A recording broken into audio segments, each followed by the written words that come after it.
Polyp एक जो uterus की इंटरनल कैविटी होती है, वहाँ पे जो उसकी इंटरनल लेयर है उसकी ग्रोथ होती है, उसकी अबनॉर्मल ग्रोथ। जिस तरह से एक कोई अंगूर या मटर का दाना हो, थोड़ा छोटा होगा, गोल होगा मटर के दाने की तरह, लंबा सा होगा, इलोंगेटेड, तो it can be more like जैसे हम बोलेंगे अंगूर के दाने की। बहुत सारी लेडीज़ को पोलिप्स होते हैं और उनके कोई सिम्टम्स नहीं होते, लेकिन अगर सिम्टम्स आते हैं तो अक्सर किस तरह के सिम्टम्स आते हैं, नॉर्मल जो ब्लीडिंग के डेज के अलावा बीच बीच में हल्का हल्का दाग लगते रहना। कईयों को पेनफुल पीरियड्स होते हैं। जब ये थोड़ा बड़ा हो जाता है पोलिप का साइज, तो यूट्रस इसको बाहर पुश करना की कोशिश करना शुरू कर देता है। तो जैसे लेबर पेन्स होते हैं उस तरह की पेन्स कई बार पेशेंट को फील होनी शुरू हो जाती हैं। सेहतनामा में आज बात यूटेरस पॉलिप पर। गर्भाशय में पॉलिप्स क्यों हो जाते हैं, होते क्या हैं ये और इसका इलाज क्या है? डॉक्टर लवलीन सोढी हमारे साथ है, इनफर्टिलिटी स्पेशलिस्ट है, वो हमें बताएंगी। गायनेकोलॉजिस्ट हैं वो। बहुत बहुत स्वागत मैम। Thank you. सो गर्भाशय में पॉलिप, सबसे पहले तो बताइए पॉलिप होता क्या है? पॉलिप एक जो यूट्रस की इंटरनल कैविटी होती है, वहाँ पे जो उसकी इंटरनल लेयर है उसकी ग्रोथ होती है, उसकी अबनॉर्मल ग्रोथ। सेल्स इकट्ठा होके एक टिपिकली अगर हम बात करें एक अंगूर या मटर के दाने की तरह अंदर की साइड ग्रोथ बन जाती है, जो अंदर की साइड लटकती रहती है, और इंग्लिश में या हमारी साइंटिफिक लैंग्वेज में उसको पोलिप कहते हैं। तो अगर इमेजिन करना है, आप उसी को इमेजिन करिए कि यूट्रस की जो इंटरनल कैविटी है जहाँ बेबी बनता है, उसकी लेयर की ग्रोथ हो गई है जिस तरह से एक कोई अंगूर या मटर का दाना हो, थोड़ा छोटा होगा, गोल होगा मटर के दाने की तरह, लंबा सा होगा, इलोंगेटेड, तो it can be more like जैसे हम बोलेंगे अंगूर के दाने की तरह। तो ये कभी भी हो सकता है, किसी भी उम्र में, किसी भी लड़की को, महिलाओं को हो सकता है? और तो सिम्टम्स इसके क्या, कैसे पता लगता है कि ये पॉलिप हो सकता है, आप डॉक्टर के पास जाना चाहिए? बहुत सारी लेडीज़ को पोलिप्स होते हैं और उनके कोई सिम्टम्स नहीं होते। अल्ट्रासाउंड करते हैं तो ऐसे ही पता लगता है कि हाँ जी पोलिप है। उनका कुछ भी नहीं करना होता है, क्योंकि इनमें कैंसर होने की पॉसिबिलिटी बहुत कम है। वैसे भी पोलिप्स मोस्टली नॉन कैंसरस होते हैं, और जिनका कोई भी सिम्टम नहीं है उसमें तो और भी रेयर चांस है कि कभी कैंसर होगा। तो अगर रूटीन अल्ट्रासाउंड में कभी कुछ ऐसा नज़र आता है और उसके कोई सिम्टम्स नहीं है, कोई लक्षण नहीं है, तो उसको इग्नोर ही करना चाहिए। लेकिन अगर सिम्टम्स आते हैं तो अक्सर किस तरह के सिम्टम्स आते हैं कि पीरियड के बीच वाले जो दिन होते हैं, मतलब ब्लीडिंग होके बंद हो गई, उसके बाद थोड़ी थोड़ी स्पॉटिंग चलती रहेगी, या जो नॉन ब्लीडिंग वाले डेज हैं उनके अंदर कभी कभी बीच में स्पॉट लगना शुरू हो गया, या फिर पीरियड्स आने से पहले, तो जिसको हम बोलते हैं इंटरमेंस्ट्रुअल ब्लीडिंग या पोस्ट मेंस्ट्रुअल ब्लीडिंग। अक्सर इस तरह के सिम्टम्स होते हैं कि नॉर्मल जो ब्लीडिंग के डेज के अलावा बीच बीच में हल्का हल्का दाग लगते रहना।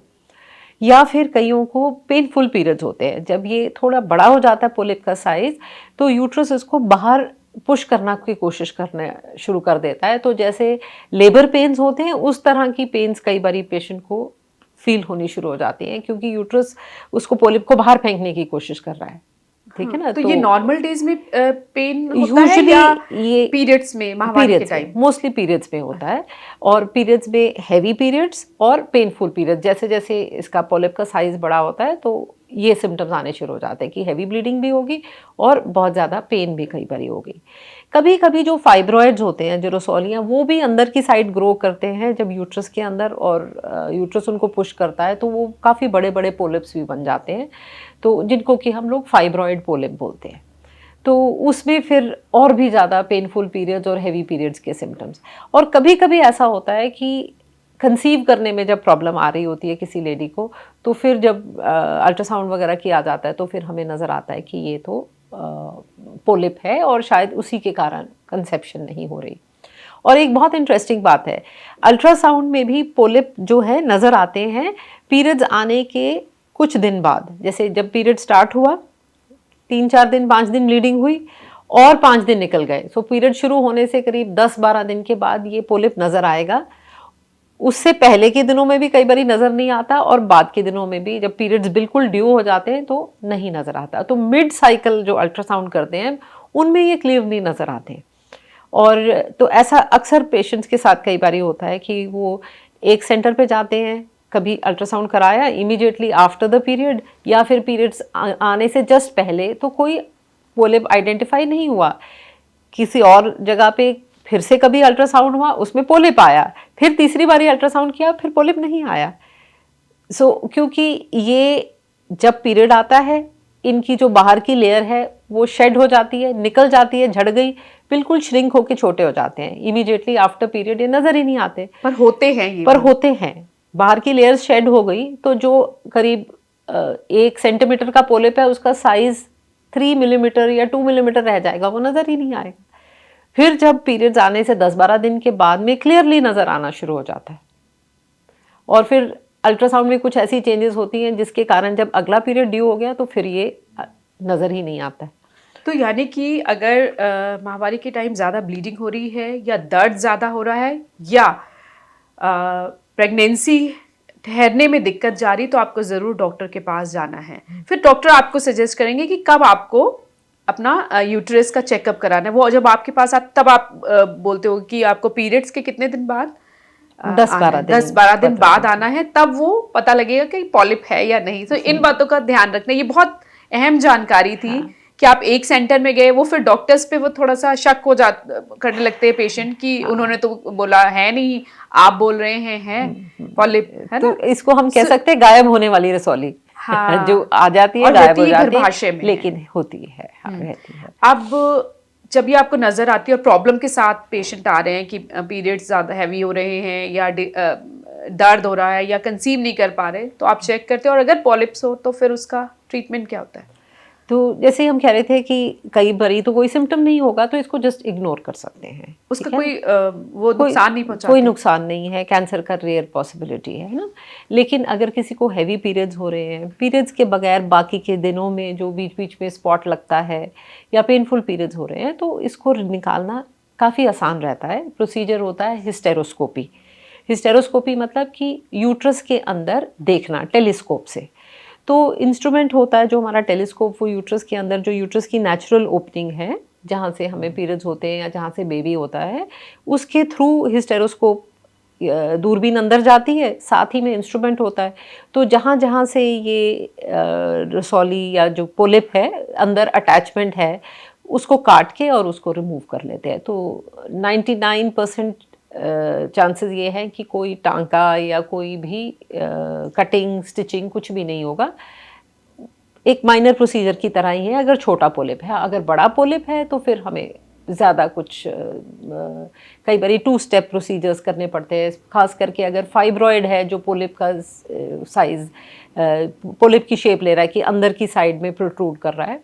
तो otherwise most of the times it's a very simple procedure, केवल आधा घंटा या 20-25 मिनट का टाइम लगता है, और इसमें कोई यूट्रस निकालने की ज़रूरत नहीं पड़ती है।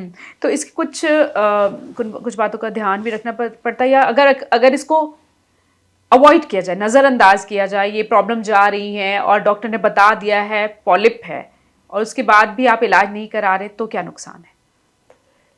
एक तो बार बार ब्लीडिंग होती रहेगी, हैवी पीरियड्स होंगे, अनीमिया होगा, है ना, खून की कमी शरीर में होगी। तो खून की कमी से तो सारा ही शरीर इफेक्ट होता है, आपके आंखों से हार्ट पे, स्किन पे, सब जगह पे इफेक्ट आता है ना। तो ब्लड लॉस जितना ज़्यादा होगा शरीर में, कमी आएगी।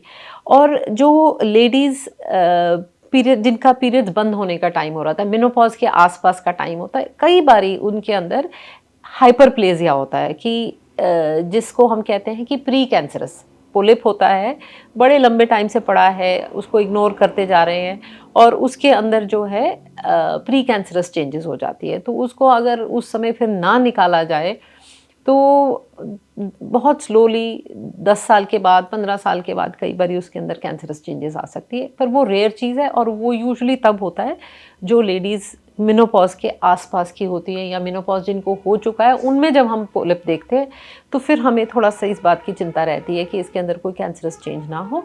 तो उसको निकाल के टेस्टिंग के लिए तो हमेशा भेजा जाता है कि अगर कुछ हो, कैंसर है, तो हमें पता लगे और हम उसका भी इलाज कर सकते हैं। आजकल तो हर तरह के कैंसर का भी इलाज हो ही रहा है।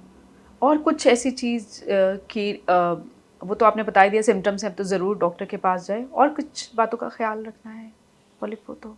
पोलिप एक दूसरी चीज़ ये है कि पोलिप्स बार बार भी बनने की कईयों की टेंडेंसी होती है। हाँ। एक बार ही निकाला, कुछ दिन के बाद फिर बन गया, फिर निकलवाना पड़ता है। फिर निकलवाना पड़ता है। तो इतना कॉम्प्लिकेटेड प्रोसीजर नहीं है, बट ऐसा हो सकता है कि एक बार ही निकाला, उसके बाद 6 महीने के बाद, साल के बाद, 5 साल के बाद वो फिर से पोलिप बन जाए। फिर भी हम लोग ये नहीं सजेस्ट करते कि बार बार पोलिप बन रहा है तो आप यूट्रस ही निकाल दें, क्योंकि इसको निकालना छोटा सा प्रोसीजर है और इसके अंदर कोई कैंसर वगैरह का डर मोस्ट ऑफ द टाइम होता नहीं है। तो हम रिमूवल यही सजेस्ट करते हैं कि पोलिप फिर से बन गया तो उसको फिर से निकाल दो, बजाय कि पूरा कितनी का देर पूरा में ये यूट्रस सर्जरी निकाला हो जाती जाए। है पॉलिप निकालने की?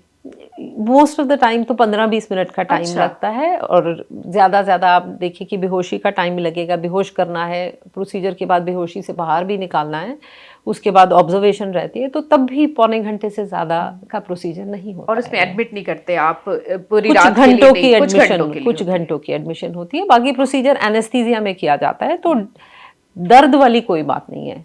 जब बेहोश करके करेंगे तो दर्द तो महसूस नहीं होती है लेडी को।